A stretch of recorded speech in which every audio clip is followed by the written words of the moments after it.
Orang lain hanya bisa mementor, hanya bisa memberikan masukan, hanya bisa memberikan guidance. Tetapi yang menjalani Bapak Ibu Saudara. Ingat itu.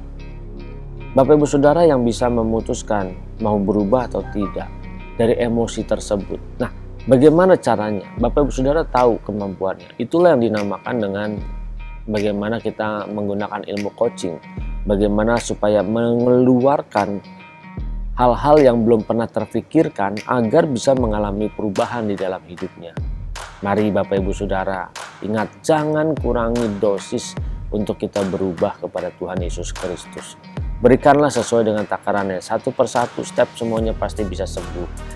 Dengar bahwa kita akan kembali, ada waktunya nafas kita akan berhenti dan kita akan segera kembali pulang. Mari Bapak Ibu Saudara, jangan sampai kita justru menghembuskan nafas kita belum selesai.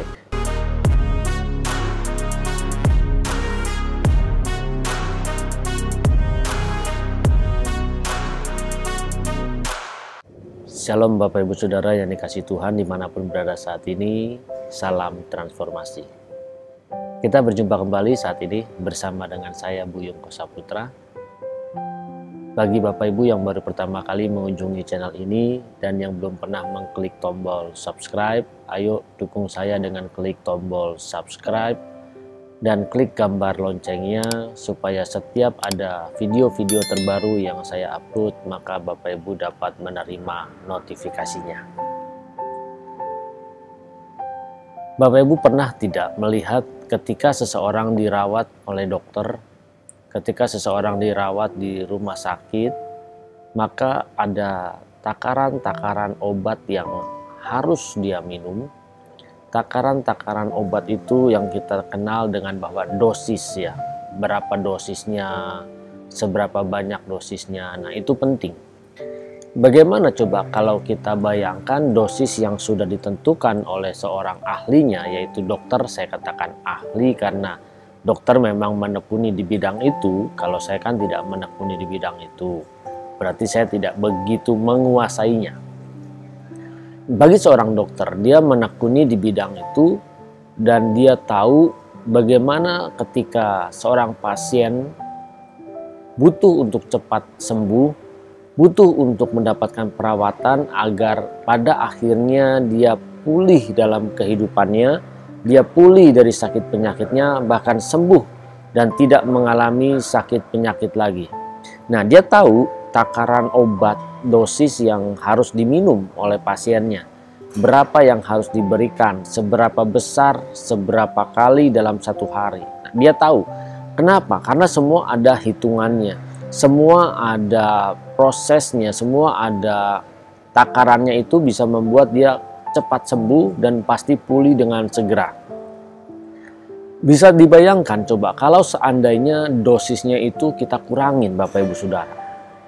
Suka kan kalau kita minum obat sendiri, terkadang kita ya udahlah kita kurangin aja, nggak usah sampai satu kapsul gitu ya. Kita kurangin aja setengahnya, kan suka begitu. Nggak usah sampai satu kapsul, kita kurangin setengahnya. Nah, bisa dibayangkan kalau dosisnya dikurangin. Kalau dosisnya dikurangin, apakah bisa cepat sembuh? Apakah justru malah tidak berbahaya? Nah, ini yang harus kita pikirkan. Sering kan kita begitu ya, dosisnya dikurangin aja supaya tidak overdosis begitu ya. Kalau dosis dikurangin pasti akan ada pengaruh, tidak mungkin tidak. Seandainya dosisnya pun dilebihin, maka akan ada pengaruh. Misalnya dosisnya dikurangin, bisa saja kesembuhannya atau proses kesembuhannya itu malah semakin lama, tidak sembuh-sembuh. Tetapi kalau dosisnya dilebihin, itu juga bisa berbahaya, bahkan bisa membunuh karena tubuh manusia tidak sanggup menerima dengan dosis yang tinggi. Makanya kita mengenal yang adanya istilah overdosis. Di dalam dunia kesehatan, mengenal hal-hal seperti ini, ada takaran dosisnya itu harus tepat, harus sesuai dengan apa yang dibutuhkan. Bagaimana dengan kehidupan manusia rohani kita?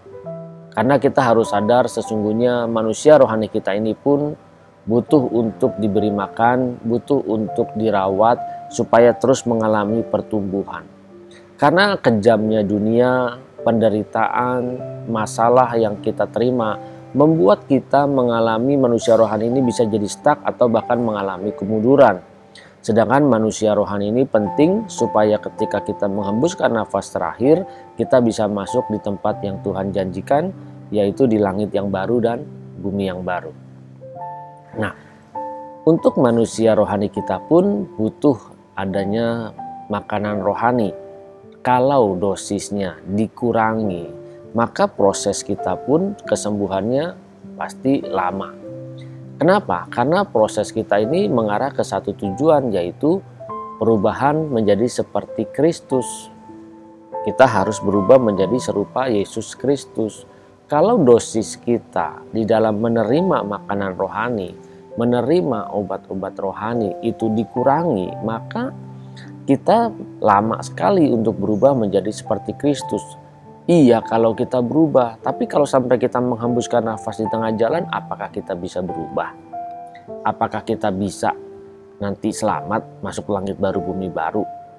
Kalau kita sempat berubah, nah ini kalau kita tiba-tiba di tengah jalan nafas kita berhenti, ini kan menjadi bahaya.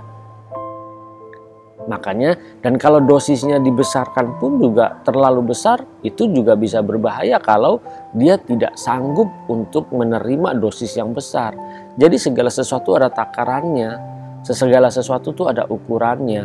Nah, di sini kita belajar bagaimana, ayo supaya jangan mengurangi dosis untuk manusia rohani kita, tapi kita harus bisa tahu dosisnya. Nah, siapa yang tahu sebenarnya? Yang tahu adalah kita dengan Tuhan.